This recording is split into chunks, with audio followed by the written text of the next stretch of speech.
Welcome back. Today I want to talk a little bit about the layout future expansion and provide an update.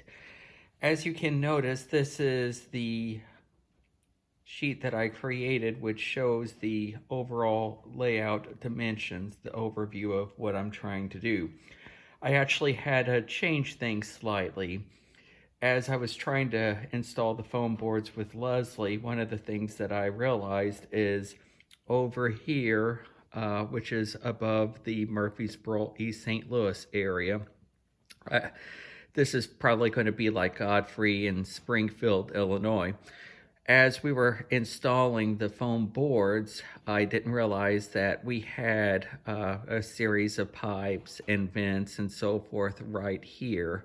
And so I actually was not able to make this the full 12 feet like I was hoping. It's actually only going to be 8 feet in length. Positively, though, over on this other side, I was able to extend it further than what I was planning. And this area is above Sparta, right over here. Well, actually, there's a little staging yard right here. And then over here is Baldwin and Sparta. And this was going to be the area of Bloomington over here, as well as over here was going to be Wood River and Granite City.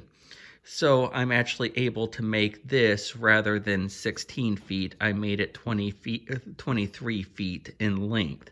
So I've extended it over here, but I've shortened it over here on this side. Now I'm actually going to show you what we've actually done this week. So over here you can see we've done a couple major projects this week. The first thing that I'm very excited about is Leslie and I actually hung the foam boards for the future expansion. This section over here is going to be the Granite City, Bloomington area. And as you notice, we've got it extending all the way down.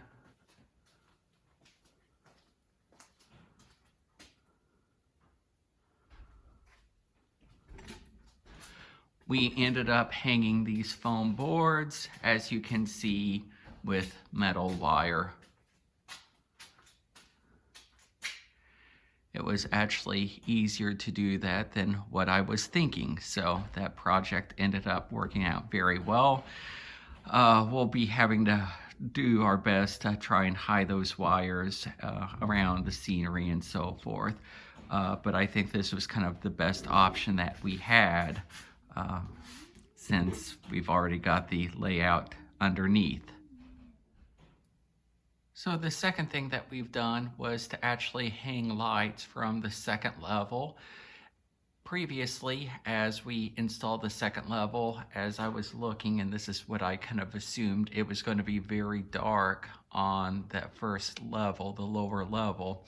And so I wanted to get some lighting in order to be able to really see the scenery as well as to see the layout. So Leslie and I ended up hanging these lights, which turned out to be very well. In fact, on the other section, which I'll go over in 1 minute, it's actually brighter now than it ever was before we had installed the second level due to the poor lighting that we have in the basement. So I'm very excited about this change. So for instance, now over here in Redbud, it's much brighter than it was previous.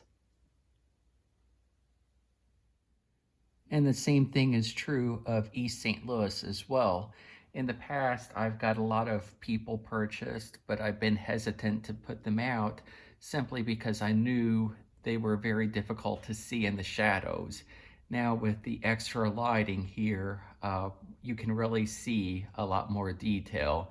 And I'm excited about being able to put figures as well as doing some additional super detailing on this lower level. Just another view of East St. Louis here. One last thing on this video, the very next thing that we're going to start working on is building additional buildings. Over the past week, one building that I recently purchased on eBay just came in. That's the N-Scale Walther's Cornerstone Blast Furnace. As many of you know, if you're wanting to model steel, this is kind of the premier blast furnace that was made. Unfortunately, they've been out of production for a while and they are kind of scarce and very pricey. Thankfully, I did find one recently on eBay. Still paid more than what I would like, but still it was less than what I had seen them going. So I was very excited to get that in this past week. We currently do have a couple buildings under construction now, and next video I will be giving an update on those structures. It's going to be a while before I actually start laying track. I kind of want to get some of the major industries built first to kind of see the amount of space that they're going to be taking. And then once the structures are built, then I'm going to start buying some in-scale track. So I will continue to provide an update on how the layout, the future expansion is coming along. Thanks for watching.